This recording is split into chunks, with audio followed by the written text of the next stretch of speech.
사랑 찬양대 감사합니다. 우리 옆에 계신 분과 축복하며 마음을 다해 인사해 볼까요? 반드시 응답해 주실 겁니다. 반드시 응답해 주실 겁니다. 네, 한 번 더 인사하겠습니다. 반드시 함께 해 주실 겁니다. 반드시 함께 해 주실 겁니다. 인사를 참 잘하세요. 여러분 혹시 아름다운 추억, 혹 여러분을 마음 따뜻하게 하는 기억이 있으신가요? 저 한번 생각해 봤는데 몇 가지가 있었지만 그 중에 저에게 가장 기억에 남고 아름다웠던 추억 한 가지 짧게 좀 말씀드리겠습니다. 때는 제가 7살 때입니다. 외할아버지와의 추억입니다. 저의 외갓집은 강원도 삼척시 근덕면 부남 1리에 있습니다. 뭐 대단한 이야기는 아니지만 저에게는 아주 따뜻한 일이었거든요. 막내 외삼촌이 낚시를 가자며 저를 강원도 삼척으로 데려갔습니다. 그리고 삼촌은 좋은 낚싯대를 들고 저에게는 대나무로 만든 낚싯대를 주었어요. 저는 당연히 한 마리도 잡지 못했습니다. 삼촌은 많이 잡았어요. 혹시 노래미라고 하는 생선 아십니까? 구우면 맛있는 고소한, 갑자기 배가 고파지네. 그 노래미라는 생선을 잡아서 이제 외갓집 마당으로 가지고 갔어요. 외할아버지께서 석쇠에 잘 구워주셨습니다. 한번 상상해 보세요. 마당이 있고 그때는 물도 이렇게 펌프에 마중물 이렇게 해가지고 이거 있고 감나무 있고 새 지적이고 좋은 공기에 이렇게 노릇노릇 구워가는 노래미를 보면서 어린 7살 저는 참 행복했습니다. 그리고 할아버지께서 이렇게 뼈를 발라서 생선살을 저에게 주셨어요. 먹어봤는데 너무 맛있는 거예요. 어떻게 맛있었다고요? 제가 할게요. 너무 맛있었어요. 너무 맛있어서 이렇게 있는데 할아버지가 저를 이렇게 보면서 그러시는 거예요. 웃으시면서 맛있냐? 저는 그때 이후로 할아버지 음성을 못 들어본 것 같아요. 그게 너무 저에겐 컸어요. 그 소리가 맛있냐? 그리고 이 이야기는 끝나요. 많이 뭘 기대하셨나 봐요. 끝났어요. 근데 저는 그때 그 향기, 할아버지의 미소, 맛있냐? 라고 물어봤던 그 따뜻한 눈빛이 아직도 생각이 나요. 너무 좋았나 봐요, 제가. 맛있냐? 여러분은 어떤 추억과 기억이 여러분의 마음을 따뜻하게 하는 그 무언가가 있으실 거예요. 그런데 오늘 아무 기억도 없고 아무 추억도 없고 그 어떤 아름다운 관계가 다 사라져버린 이스라엘이 있어요. 사사기 6장 6절을 보면요, 이스라엘이 미디안으로 말미암아 궁핍함이 심한지라 이렇게 나오거든요. 이게 이스라엘이 현재예요. 미디안으로 말미암아 궁핍함이 심한지라. 여기서 궁핍함은 물리적인 궁핍함, 상황적인 궁핍함, 여러 가지 궁핍함이 있겠지만 근본적으로는 하나님과의 관계가 사라진 궁핍함, 영적인 단절을 말하는 거예요. 아주 심각한 상태죠. 하나님과의 아름다운 사랑의 관계가 다 삭제되어 버린, 그 어떤 것도 기억나지 않는 상태. 여러분, 모세에 이어서 여호수아 이후에 이민족의 침략과 이 가나안 땅에 남겨진 토착민들 있잖아요. 가나안의 7족속, 그 자녀 세력이 성장하기 시작합니다.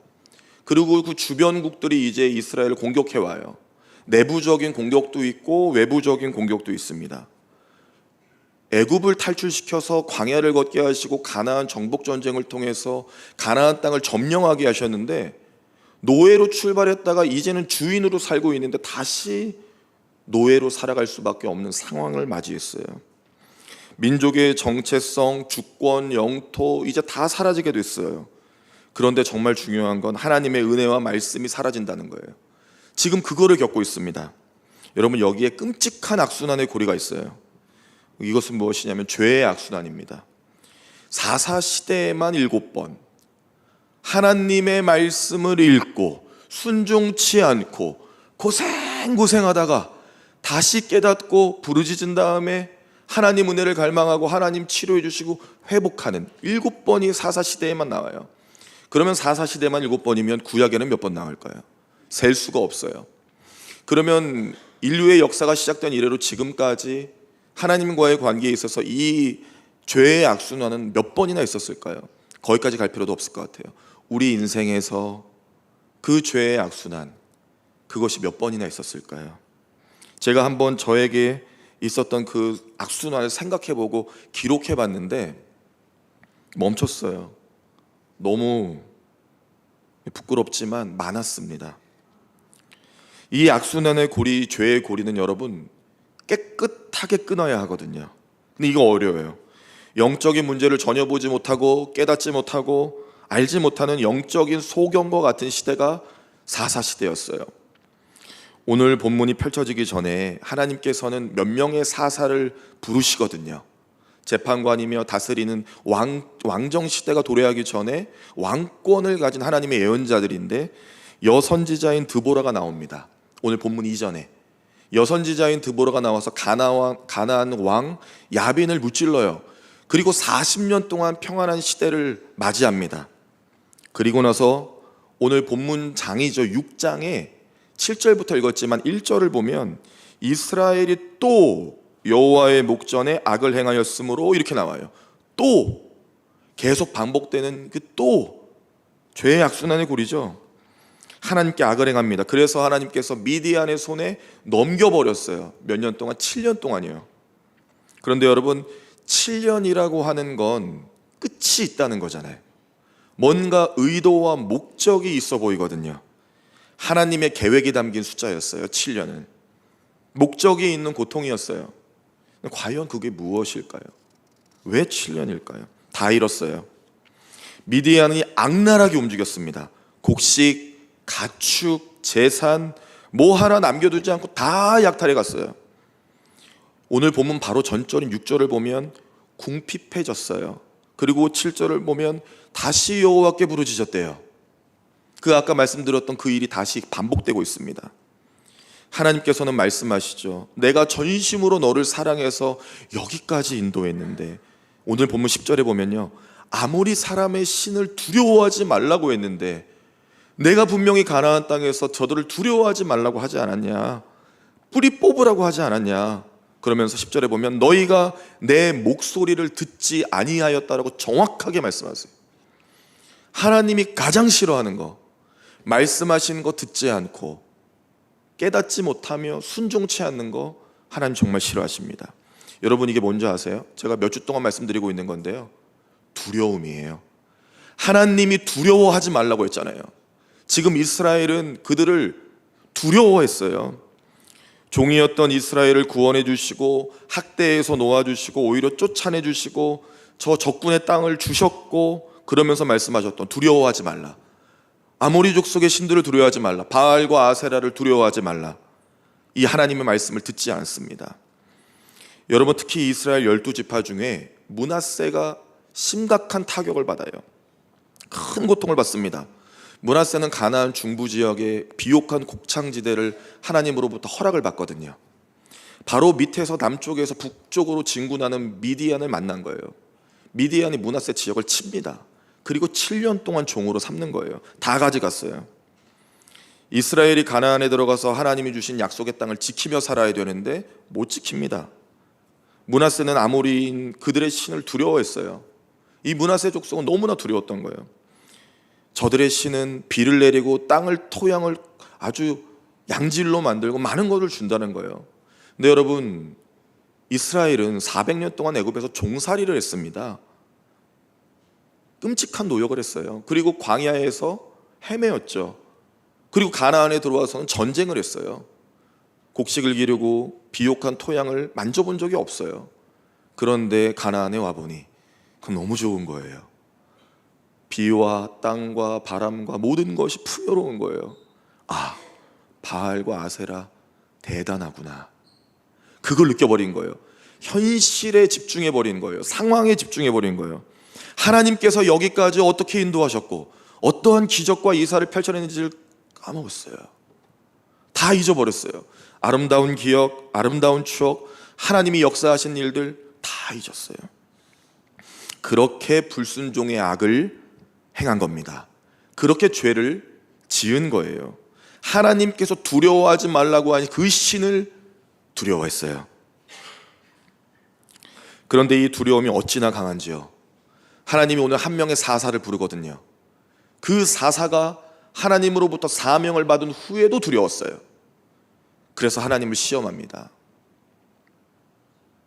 미디안만 두려운 것이 아니라 주변의 시선, 자기의 처지, 모든 것이요, 하나님의 명령대로 가나안의 우상을 타파하고 다 제거해야 되는데 그 일을 하라고 또 명령하셨는데 그래도 또 불안했던 거예요. 불순종, 저들의 우상을 두려워하고 탐닉한 삶이 있었어요.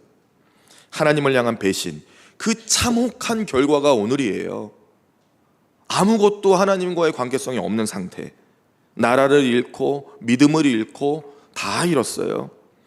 여러분, 지금 나를 힘들게 하는 일이 있습니까? 여러분을 혹시 힘들게 하는 관계가 있습니까? 하나님의 은혜를 잊고 말씀에 순종하지 못하게 하는 여러분의 미디안은 과연 무엇입니까? 여러분, 그 두려움의 실체는 무엇일까요? 어쩌면 우리가 힘겨워하는 그 일들, 관계들 속에 보이지 않는 하나님과의 우리의 영적 관계의 미흡함이 있을 수도 있다는 것입니다. 혹 불순종의 이스라엘과 같이 내가 스스로 만들어가고 싶은 역사, 하나님은 두려워하지 않으면서 바알과 아세라를 두려워했던, 세상을 오히려 두려워하는 내 역사를 써가고 있지는 않는지 여러분, 우리가 돌아봐야 합니다. 바로 그때 오늘 11절 여호와의 사자가 급 등장합니다. 여호와의 사자가 등장해요. 이미 다 끝난 것 같은데 이제는 뭐 회복도 안 되고 이미 종살이 미디안에서 하고 있는데요, 여기서 지금 뭐 어떻게 하라는 거예요? 그런데 여호와의 사자가 등장해요. 기드온의 아버지인 요아스의 땅 상수리 나무 옆에 앉습니다. 여러분, 당시에 상수리 나무는요, 종교적인 제의, 그러니까 예배의 처소였어요. 기도할 수 있는 자리였습니다. 그러니 요아스, 기드온의 아버지는 개인 기도 처소가 있었던 사람이에요. 부유했던 사람이죠. 거기에 누가 등장하냐? 기다리고 기다렸던, 요거 말하려고 참 길게 말했네요. 누가 등장하는지 아세요? 맞아요, 기드온이 옵니다. 예배의 처소에, 기도의 자리에, 그 상수리 나무에 오는 걸로 봐서 기드온은 참 괜찮은 신앙인이구나 느낄 수가 있어요. 아닙니다. 오늘 기드온요, 도망온 거예요. 미디안의 공격과 침략이 두려웠어요. 포도주 틀에 숨어서 밀타작이나 하고 있는 거예요. 그러니 지금 두려워 떨고 있는 이 기드온을 보면 하나님이 부르실 때 기드온은 용사가 아니었다는 거예요. 그저 아버지의 땅에 숨어든 도망자, 민족의 아픔과 고통을 외면한 그런 비겁한 사람이었어요. 미디안 사람들에게 자기의 존재가 발각될까 봐 숨은 거예요. 숨어서 밀타작하고 있었던 거예요. 그러한 연약하고 작은 존재가 기드온입니다. 오늘 기드온의 이 현재, 바로 두려움이에요. 두려움. 하나님의 말씀이 없어지니까, 하나님과의 영적인 관계의 친밀함이 사라지니까 두려운 거예요. 여러분, 두려움은 하나님이 주시는 거 아닙니다. 세상을 두려워하고 세상의 사람들을 두려워하고 다른 다양한 것들을 두려워하는 그 마음 하나님이 주신 거 아니에요. 물론 걱정할 수 있죠. 내가 이 시험을 붙을 수 있을까? 그런 걱정 말고요, 하나님이 계신데도 세상과 세상의 사람들을 두려워하는 건 하나님이 주신 거 아니에요. 그 두려움, 하나님 없음과 같이 있는 두려움, 그 기드온을 찾아오시는 거예요. 이해할 수 없게 부르세요. 12절에 보면 뭐라 부르는지 아십니까? 큰 용사여, 이렇게 부르세요. 큰 용사여.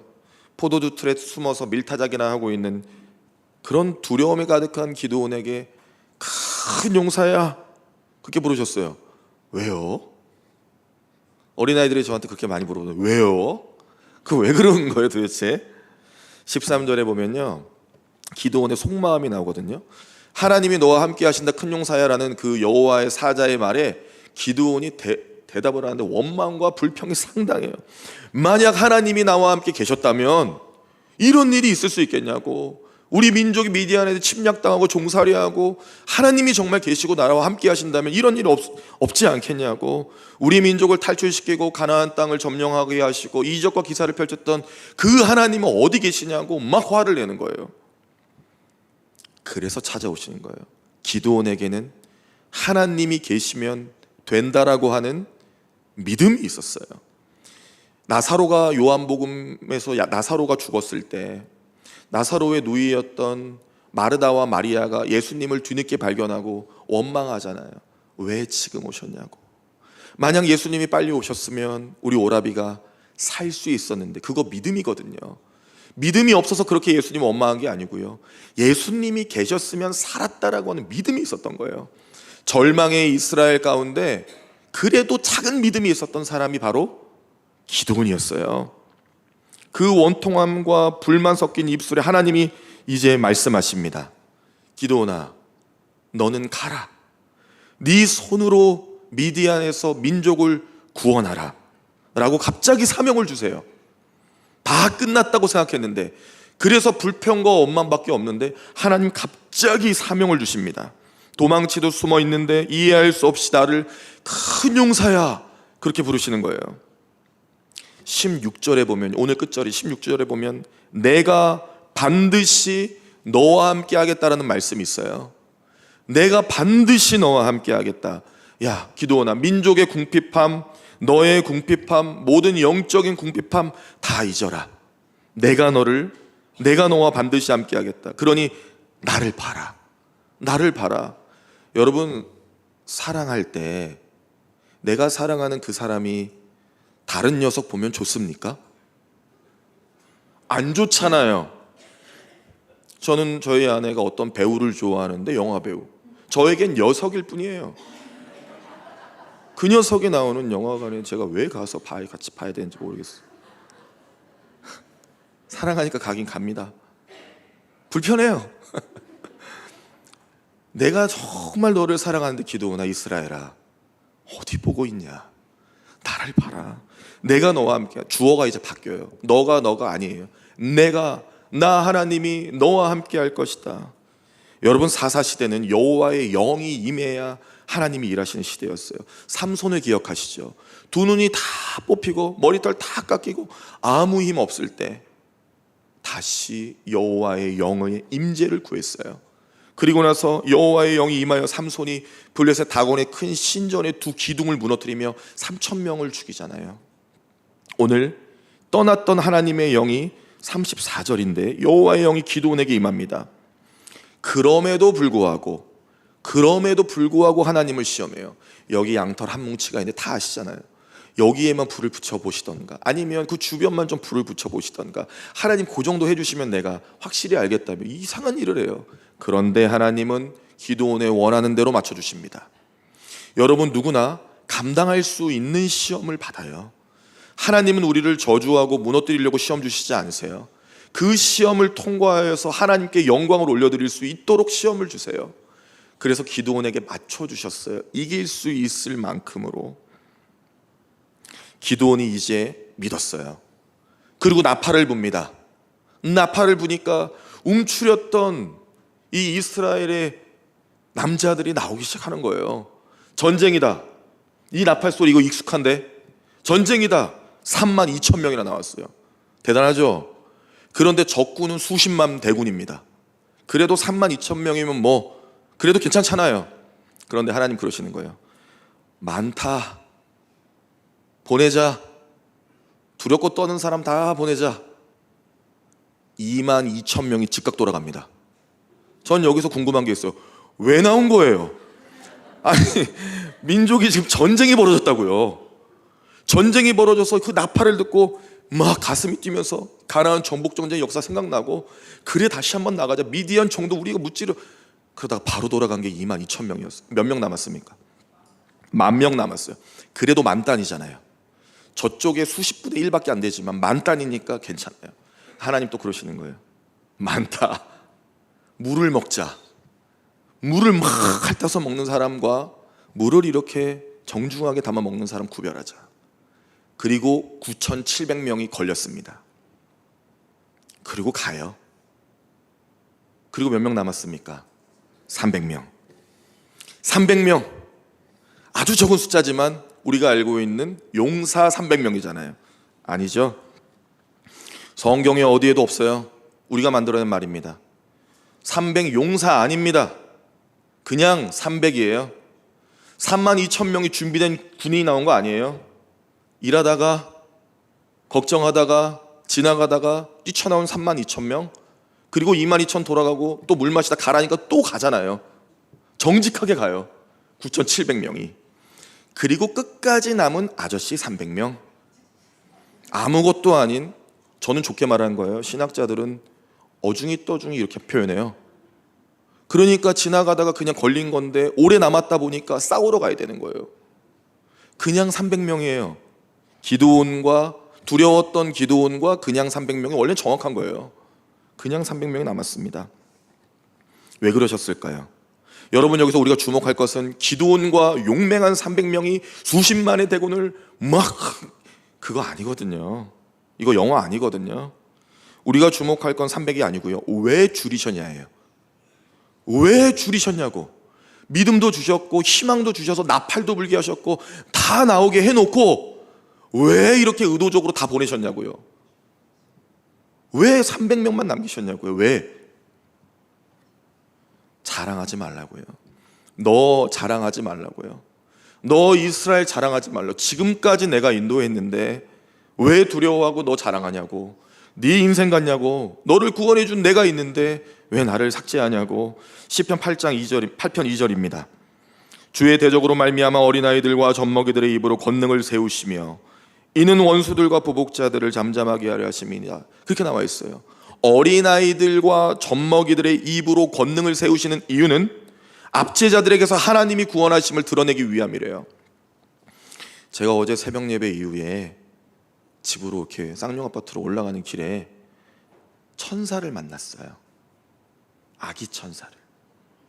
제가 부임한 이후에 첫 세례를 받은 최지아라는 눈이 땡그란 아기 천사예요. 그렇다고 제가 넷째를 원하는 건 아닙니다. 그냥 아기 천사라고요. 근데 그 아기 천사랑 저는 눈이 마주친 거예요. 심장이 막 떨리고 너무 좋아서 저도 모르게 목소리가 바뀌었어요. 어머, 너 목사님 보고 웃은 거야. 그러면서 막 엄마는 어쩔 줄 몰라 하는 거예요. 화장기 없는 얼굴 이렇게 고개 돌리고 계셨는데 지아야 너무 예쁘다. 너 내가 너 세례 준 거 알지? 너무 예쁘다. 너 목사님이 좋구나. 한마디도 안 해요. 그렇죠. 아직 말할 수 없는 아이잖아요. 그런 젖먹이와 같은 어린아이들까지도 들어 세우셔서 하나님의 영광을 받으시기 위하여 너 자랑하지 말라고 지금 기드온에게 훈련시켜 주시는 거예요. 300명 충분하다. 한 사람도 상하지 않도록 수십만 대군과 싸워도 이 300명이 오히려 쫓아갈 수 있도록 내가 도와줄 테니까 가라 라고 말씀하신 거예요. 하나님께서는 약한 자를 들어 쓰셔서 강하신 하나님을 드러내시거든요. 우리가 약하면 약할수록, 시험에 들면 들수록 하나님이 영광을 받으시니 여러분, 이거 어떻게 설명해야 될까요? 때로는 고통과 문제의 일들이요, 기도를 통해 하나님의 영광을 올려드리는 귀중한 통로가 되거든요. 지금 그 통로를 이스라엘이 들어가고 있습니다. 300명이 이겨서 대단한 거 아니고요, 당연한 거예요. 하나님이 가라 했고 이긴다 하셨기 때문에 가면 이기는 거죠. 반드시 이길 것이다. 중요한 건 기드온의 변화입니다. 이 기드온 한 사람의 변화예요. 완전히 바뀌었어요. 32,000명, 10,000명, 300명 남았어요. 이제 말을 안 해요. 적어도 이제 말은 안 합니다. 하나님이 먼저 말을 걸으셨어요. 야, 그래도 네가 불안하면 적진에 들어가라. 너의 부하인 부라를 데려가도 괜찮다. 가서 한번 들어봐라. 그리고 적진으로 들어갑니다. 7장에 보면 그런 내용이 나오는데요, 두 친구가 이렇게 얘기하는 장면에 기드온이 귀를 기울여요. 한 친구가 꿈을 꿨어요. 이런 꿈입니다. 보리떡 한 덩어리가 있는데 미디안 진영으로 막 굴러가는 거예요. 그래서 한 장막 앞에 섭니다. 그리고 갑자기 그 떡이 그 장막을 때려가지고 장막을 무너뜨려요. 그런데 그가 다른 친구가 그걸 가만히 듣더니 해석을 합니다. 그게 7장 14절인데요 이는 다른 것이 아니라 이스라엘 사람 요아스의 아들 기드온의 칼이라. 하나님이 미디안과 모든 진영을 그의 손에 넘겨주었느니라. 그거를 미디안 군사가 하고 있는 거예요. 우리는 죽었다. 그런데 내가 알아. 그거 요아스의 아들 기드온의 칼이야 라고 정확하게 하나님의 적군의 입술을 통해 알려주셨어요. 이제 기드온은 의심하지 않아요. 그리고 올라옵니다. 이스라엘 진영으로. 7장 15절에 기드온이 말해요. 일어나라, 일어나라. 여호와께서 미디안과 그 모든 진영을 너희에게 넘겨주셨느니라. 잠자는 이스라엘을, 영적으로 잠자는 이스라엘, 아무것도 보지 못하는 영적 소경 이스라엘 깨우고 있는 거예요. 일어나라. 고작 300명 데려갈 거면서 일어나라, 가자, 가자 하면서 이제 나가는 거예요. 하나님께서 넘겨주셨다. 이제 진짜 믿어버린 거예요. 새벽 12시에서 4시 사이에 갑니다. 엄청난 대군이죠. 301명. 적군은 수십만 대군이에요. 보이지도 않아요. 엄청난 무기를 주셨어요. 나팔과 빈 항아리와 횃불. 너무하신 거 아니에요 진짜? 여러분, 300명으로 수십만 대군 싸우려면 한 사람 앞에 핵폭탄 하나씩은 주셔야죠. 그거 있어도 지금 이길까 말까인데, 나팔과 빈 항아리와 횃불. 제가 뭐 나팔까지는 이해가 됩니다. 이제 전쟁이다 그런 나팔 있잖아요. 그러면 빈 항아리와 횃불은 어디다 쓰는 거예요? 제가 일부 예배 때 오리 구워 먹을 거냐고 했는데 아무도 안 웃으셨어요. 지금도 웃진 않으시지만 나팔과 횃불과 빈 항아리. 그런데 미디안이 도망칩니다. 나팔을 불고 빈 항아리를 깨며 횃불을 들고 나가는데 도망쳐요. 여호와의 칼, 기드온의 칼 외치면서 나팔을 막 불었어요. 혼비백산됩니다. 뭐 보초들이 다 도망치는 거예요. 그런데 희한한 일이 발생해요. 자기들끼리 싸워요. 자기들끼리 칼로 죽입니다. 이상한 일이 벌어졌어요. 그리고 300명 중에 한 사람도 상하지 않고 추격합니다. 여러분, 성경은 이 날을 미디안의 날이라고 해요. 이사야 9장 4절에 보면 이는 그들이 무겁게 맨 멍에와 그들의 어깨의 채찍과 그 압제자의 막대기를 주께서 꺾으시되 미디안의 날과 같이 하셨음이니이다 나와요. 완전 고유명사가 돼버렸어요. 얼마나 하나님이 크게 역사하셨는지 이 날이 미디안의 날이에요. 압제자의 막대기를 주가 꺾은 날, 주가 일하신 날, 바로 그 날이 미디안의 날이에요. 그리스도인은 미디안의 날을 살아야 돼요. 세상을 두려워하지 않고 믿음이 꺾이지 않고 오히려 세상을 믿음으로 꺾어낼 수 있는 그러한 용사들이 필요한 거예요. 시대의 위기를 해결하는 역할이었기 때문에 이제 큰 용사가 되었어요. 300명이요 뛰어난 용사가 되어버렸습니다. 용사로 출발한 게 아니라 하나님의 말씀 따라 했더니 용사가 됐어요. 이스라엘 진영으로 다시 돌아왔을 때 그 300명을 어떻게 맞이했겠어요? 수십만의 대군을 이긴 301명이잖아요. 얼마나 하나님의 영광을 높여드렸냐고요. 하나님이 하셨다라고, 하나님이 저들을 통해 일하셨다라고 진짜 용사가 되었어요. 그러나 기드온의 첫 출발은 왜 하나님이 우리 민족을 버렸을까? 광야와 가나안 전쟁과 역사의 이적은 왜 다 사라졌을까? 왜 나를 이렇게 처참하게 밀타작이나 하게 두셨을까?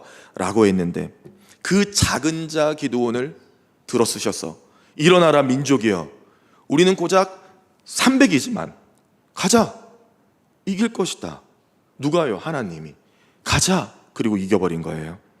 그렇게 외칠 수 있는 진정한 용사가 될 거기 때문에 부르신 거예요. 12절에 큰 용사여 가라, 너가 할 수 있을 것이다. 작은 자를 큰 자로 만드시는 하나님, 작은 연약한 자를 들어쓰셔서 강하신 하나님을 드러내시는 하나님, 그 일을 이루시는 하나님이 주제인 거예요. 기드온과 300용사가 아니고 고작 기드온과 어중이 떠중이 300명을 아저씨를 사용하셔서 놀라운 하나님의 역사를 만들어 가신 그 하나님이 주제인 거예요. 여러분, 우리에게는 하나의 이름이 있습니다. 이 이름에 힘입어 살아야죠. 예수 그리스도예요. 예수의 이름, 빌립보서 2장 10절에서 11절. 하늘에 있는 자들과 땅에 있는 자들과 땅 아래에 있는 자들로 모든 무릎을 예수의 이름에 꿇게 하시고 모든 입으로 예수 그리스도를 주라 시인하여 하나님 아버지께 영광을 돌리게 하였느니라 라고 말씀하십니다. 예수의 이름 앞에 세상이 무릎을 꿇는다는 것을 오늘 이 본문을 통하여 하나님이 강력하게 보여주셨어요. 진정한 변화와 거듭남, 그 이름이 있어야 돼요. 예수 그리스도의 이름이 이 안에 있어야 돼요. 그러면 바뀝니다. 기드온이 바뀌었어요. 이스라엘이 바뀌었어요. 그리고 다시 평안을 찾습니다.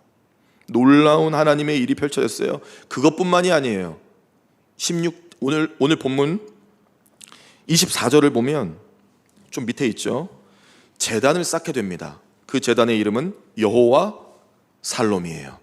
여호와 살롬, 그 뜻은 여호와는 평강이라입니다. 요아스, 아버지 요아스의 땅에 상수리 나무, 그 개인 초소 제단이 있었잖아요. 그 상수리 나무에 도망치는 자리였던 상수리 나무 제단이 이제는 여호와야말로 진정한 평강이시라, 그분이 진정한 하나님이시라고 하는 제단을 쌓고 예배드릴 수 있는 민족의 제단으로 바꿔주셨어요. 이 삶의 현장, 초라하고 두려움 가득했던 삶의 현장이 그리스도의 나라가 되는 놀라운 역사예요. 여러분, 그래야 돼요. 아무것도 아닌 나 잘 찾아봐야 돼요. 가만히 보면 아무것도 아니거든요. 이 시대를 살아가는, 어쩌면 우리는 작은 기드온일 수도 있습니다. 연약한 기드온, 누군지 모르는 300명. 그러나 하나님의 영이 임했을 때 민족을 구원하고 새롭게 하고 하나님의 영광을 올려드릴 수 있는 완전히 다른 나라로 바꿔주셨어요. 한 사람 필요했습니다. 하나님을 그래도 신뢰하는 한 사람. 여러분 가정에 그 은혜가 여러분을 통해 있기를 간절히 바랍니다. 우리 교회의 변화와 새 역사의 주인공이 또 이 가운데 있을 줄을 믿습니다. 또한 이 땅과 이 민족의 새로운 역사도 우리 교회, 우리 안에 그러한 귀한 일꾼들이 일어나 회개하고 기도하며 온전히 하나님만 영광을 구하고 찾으며 나아갈 때 일어날 줄 믿습니다. 사랑하는 교회 여러분, 아무것도 아닌 기드온을 시대의 종으로 바꿔주신 하나님의 은혜가 있죠. 십자가로 나를 부르셨고 우리를 부르셨어요. 주님이 우리에게 말씀하시는 거예요. 큰 용사야. 이거는 지금 기드온에게만 하는 거 아니에요. 우리는 작고 연약하고 두려움이 가득하지만 하나님은 우리를 그렇게 부르지 않으셨어요. 그런 죄인인 나를 부르시고 하나님을 믿고 구원받게 해 주셨을 때는 하나님의 모든 영광에 참여할 수 있는 은혜가 이미 있어요. 수년 내에 우리 교회가 예수 그리스도를 찬양하는 많은 분들로 가득한 부흥하는 교회가 되리라고 믿습니다. 목사님 안 되면 어떡할 건데요? 같이 책임져요. 여러분 지금 아멘 하셨잖아요. 같이 믿음으로 나아가요. 하나님께서 기드온을 부르실 때 이렇게 짧게 제가 요약해 드릴게요. 큰 용사야, 내가 너와 함께한다. 너는 가라. 내가 너를 보냈다. 내가 반드시 너와 함께하겠다. 그거였어요. 그거 어렵지 않잖아요. 그런데 여러분, 처음에 말씀드렸죠. 끔찍한 악순환이 여기 있었다고. 끊임없이 반복되는 죄의 문제가, 고리가 있었다고 말씀드렸잖아요. 끊겼어요. 그걸 지금 끊으신 거예요. 전쟁에 이긴 게 아니라 전쟁에 이긴 거는 보여주시기 위함이고, 이 역사를 통해 진짜 주인이 누구이신지를 드러내셨어요. 그리고 하나님이 스스로 끊어버리신 거예요. 내가 너와 함께 하겠다라는 것은 모든 죄의 사슬을 끊어주겠다는 말씀이세요. 사랑하는 교회 여러분, 우리를 두렵게 하는 죄의 악순환의 문제를 끊읍시다. 주님이 임하시면 가능한 거예요. 우리 주제 얼마나 좋아요. 주여 우리에게 임하소서. 주님이 임하시고 하나님의 영이 임하셔야, 성령이 충만해야 죄가 끊기죠. 교회를 다녀서 끊기는 게 아닙니다. 내가 진정으로 예수 그리스도를 믿고 그 이름에 힘입어 그분이 내 안에 올 때 나의 육신, 나의 정신, 나의 영혼의 문제까지도 다 해결받을 수 있어요. 그 은혜가 저와 여러분에게 가득하기를 간절히 바랍니다. 어제 봉수리 수양강 다녀왔어요. 우리 사랑하는 고등부 친구들 얼마나 귀하고 예쁜지 몰라요. 참 귀해요. 열심히 기도했대요. 야, 너 열심히 기도해봤어? 제일 기도 안 할 것 같이 생긴 애한테 물어봤어요. 목사님, 땀 흘리면서 기도했대요. 너무 이쁘더라고요. 너무 귀하고 우리 사랑하는 교회 학교가 전심을 다해 변화하고 있는 시기입니다. 이제 청년부 수련회가 남아있어요. 잘 기도하고 잘 준비해서 모두가 주님 만나고 큰 용사가 되는 우리 귀한 자녀들 다 되길 바랍니다. 나아가 우리 사랑하는 교우 여러분의 가정에도 주님의 복음이 가득하길 바라고, 사랑하는 자녀들이 진정으로 주님이 보시기에 큰 용사와 같은 존재가 되기를 간절히 주님의 이름으로 축복합니다. 기도하겠습니다. 하나님 아버지, 감사합니다. 오늘 우리가